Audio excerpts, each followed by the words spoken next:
안녕? 오늘도 누가복음 나라로 갈 거야. 그럼 누가복음 13장에서 14장 속으로 빠져볼까? 고고고! 누가복음 13장. 바로 그때 몇몇 사람들이 와서 빌라도가 갈릴리 사람들의 피를 그의 희생제물과 섞었다는 소식을 예수께 전했습니다. 예수께서 대답하셨습니다. 그 갈릴리 사람들이 다른 모든 갈릴리 사람들보다 더 악한 죄인이어서 이런 변을 당했다고 생각하느냐? 그렇지 않다. 내가 너희에게 말한다. 너희도 회개하지 않으면 모두 멸망할 것이다. 또 실로암에서 탑이 무너져 죽은 18명은 어떠하냐? 다른 모든 예루살렘 사람들보다 그들이 죄를 더 많이 지었다고 생각하느냐? 그렇지 않다. 내가 너희에게 말한다. 너희도 회개하지 않으면 모두 멸망할 것이다. 예수께서 이런 비유를 말씀하셨습니다. 어떤 사람이 포도원에 무화과 나무를 한 그루 심었다. 그는 열매가 열렸을까 해서 가보았지만 하나도 보이지 않았다. 그래서 그는 포도원지기에게 말했다. 이 무화과 나무에 열매가 있는지 보려고 3년 동안이나 와 보았건만 하나도 없으니 나무를 베어버려라. 무엇 때문에 땅만 버리겠느냐? 그러자 그 종이 대답했다. 주인님, 한 해만 그냥 두십시오. 그러면 제가 그 둘레를 파고 거름을 주겠습니다. 혹 내년에 열매가 열릴지도 모릅니다. 그렇지 않으면 그때 베어 버리십시오. 예수께서 안식일에 한 회당에서 가르치고 계셨습니다. 거기에는 18년 동안 병을 일으키는 영에게 시달리고 있는 여인이 있었습니다. 그 여인은 허리가 굽어 똑바로 설 수가 없었습니다. 예수께서 그 여인을 보고 앞으로 불러내 말씀하셨습니다. 여인아, 내가 병에서 해방됐다. 그리고 예수께서 여인에게 손을 얹으셨습니다. 그러자 여인은 허리를 쭉 펴고 일어서서 하나님께 영광을 돌렸습니다. 예수께서 안식일에 병을 고치신 것에 화가 난 회당장이 사람들에게 말했습니다. 일할 날은 여세나 있어. 그러니 그날에 와서 병을 고치고 안식일에는 하지 마시오. 주께서 그에게 대답했습니다. 이 위선자들아, 너희가 각각 안식일에 황소나 나귀를 외양간에서 풀어내 끌고 나가 물을 먹이지 않느냐? 그렇다면 아브라함의 딸인 이 여인이 18년 동안이나 사탄에게 매여 있었으니 안식일에 이 매임에서 풀어주는 것이 당연하지 않느냐? 예수께서 이렇게 말씀하시자 그를 반대하던 사람들이 모두 부끄러워했습니다. 반면에 다른 사람들은 모두 예수께서 행하신 모든 영광스러운 일을 보고 기뻐했습니다. 예수께서 말씀하셨습니다. 하나님 나라는 무엇과 같은가? 그것을 무엇에 비교할 수 있을까? 그것은 누군가 가져다 자기 밭에 심은 겨자씨와 같다. 그 씨가 자라서 나무가 되면 공중의 새들이 날아와 그 가지에 둥지를 튼다. 예수께서 다시 말씀하셨습니다. 하나님 나라를 무엇에 비교할 수 있을까? 그것은 누룩과 같다. 어떤 여자가 가져다 가루 3-4톤에 섞었더니 결국 온통 부풀어 올랐다. 예수께서는 예루살렘으로 가는 길에 여러 마을과 동네를 거치며 말씀을 가르치셨습니다. 어떤 사람이 예수께 물었습니다. 주여, 구원 받을 사람이 적습니까? 예수께서 그들에게 말씀하셨습니다. 너희는 좁은 문으로 들어가기 위해 힘쓰라. 내가 너희에게 말한다. 많은 사람들이 그곳에 들어가려 하겠지만 들어가지 못할 것이다. 집주인이 일어나 문을 닫아버리면 너희는 밖에 서서 문을 두드리면서 주인님, 문을 열어주십시오라고 말할 것이다. 그러나 주인은 너희가 어디서 왔는지 나는 모른다라고 대답할 것이다. 그러면 너희는 저희가 주인님 앞에서 먹고 마셨고 또 주인님은 우리 동네 거리에서 가르치셨습니다라고 할 것이다. 그러나 주인은 너희가 어디서 왔는지 나는 모른다. 불의를 행하는 모든 자들아, 내게서 물러가라 라고 할 것이다.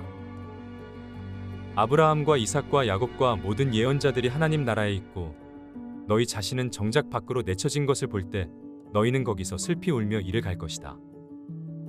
사람들이 동서남북 사방에서 와서 하나님 나라의 잔치 자리에 앉을 것이다. 보라, 나중에 시작했으나 먼저 될 사람이 있고 먼저 시작했으나 나중 될 사람이 있다. 그때 몇몇 바리새파 사람들이 예수께 와서 말했습니다. 여기서 떠나 다른 곳으로 가십시오. 헤롯이 당신을 죽이려 합니다. 예수께서 말씀하셨습니다. 그 여우에게 가서 말하라. 오늘과 내일은 내가 귀신을 쫓아내고 사람들을 고쳐줄 것이다. 그리고 셋째 날이 되면 내 뜻을 이루리라. 그러나 오늘과 내일 그리고 그 다음 날에도 나는 마땅히 내 갈 길을 가야 한다. 예언자는 예루살렘 밖에서 죽을 수 없는 법이다. 오 예루살렘아, 예루살렘아, 내가 예언자들을 죽이고 내게 보낸 사람들을 돌로 치는구나. 암탉이 제 새끼를 날개 아래에 품듯이 내가 얼마나 너희 자녀들을 모으려고 했더냐. 그러나 너희가 원하지 않았다.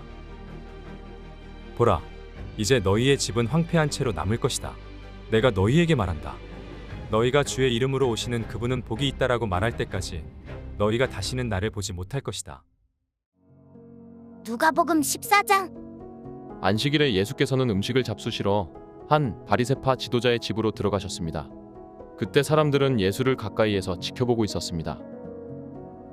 예수 앞에는 수종병 환자가 있었습니다. 예수께서 바리새파 사람들과 율법학자들에게 물으셨습니다.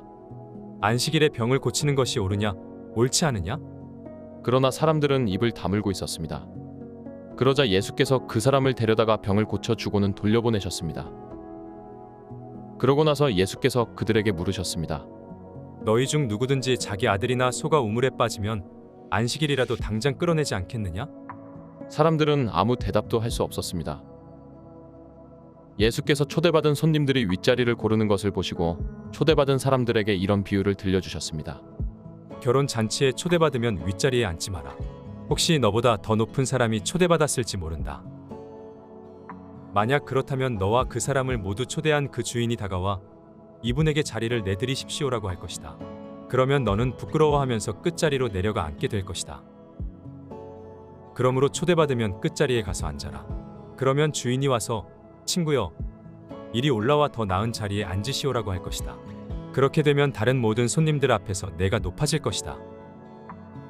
자기를 높이는 사람은 낮아지고 자기를 낮추는 사람은 높아질 것이다. 그때 예수께서는 초대한 주인에게 말씀하셨습니다. 점심이나 저녁을 베풀 때 친구나 형제나 친척이나 부유한 이웃을 초대하지 마라. 그렇게 하면 그들이 너희를 다시 초대해 갚을 수 있기 때문이다. 오히려 잔치를 베풀 때는 가난한 사람들과 지체에 장애가 있는 사람들과 다리 저는 사람들과 보지 못하는 사람들을 초대하여라. 그리하면 내가 복받을 것이다. 그들이 내게 갚을 것이 없기 때문이다. 의인들이 부활할 때 내가 갚음을 받을 것이다.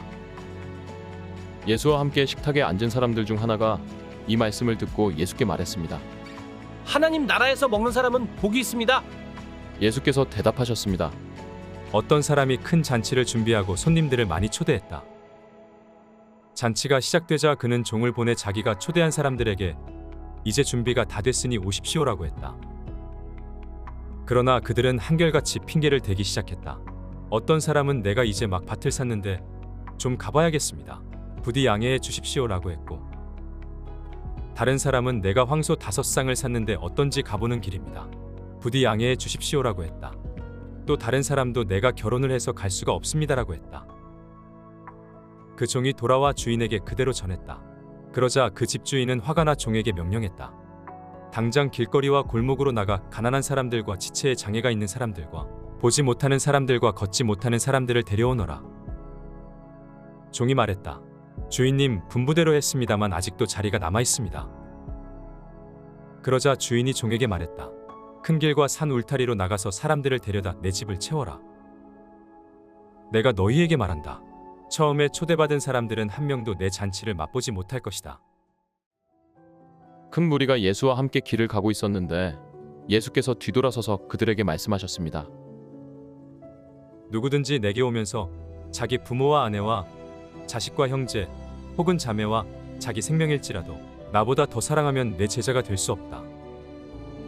누구든지 자기 십자가를 지지 않고 나를 따르는 사람은 내 제자가 될 수 없다. 너희 중 어떤 사람이 탑을 세우려 한다고 하자. 그러면 먼저 자리에 앉아 완공할 때까지 어느 정도 비용이 드는지 계산해 보지 않겠느냐? 만약 기초만 잘 닦아놓고 일을 마칠 수 없다면 보는 사람마다 비웃으며 말할 것이다. 이 사람이 짓기를 시작만 하고 끝내지는 못했구나. 또 어떤 왕이 다른 나라 왕과 전쟁하러 나간다고 하자. 그가 먼저 자리에 앉아 1만 명의 군사로 2만 명의 군사를 이끌고 오는 왕을 대항할 수 있을지 생각해 보지 않겠느냐? 만약 승산이 없다면 그가 아직 멀리 있을 때 사신을 보내 화친을 청할 것이다.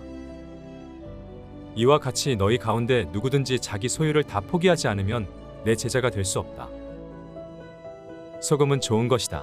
그러나 소금이 짠맛을 잃으면 무엇으로 다시 짜게 하겠느냐? 그것은 땅에도 거름에도 쓸모가 없어 밖에 내버려진다. 귀 있는 사람은 들으라. 수고했어, 친구들. 다음은 어떤 말씀이 우리를 기다릴까? 그럼 다음에 또 만나자. 안녕.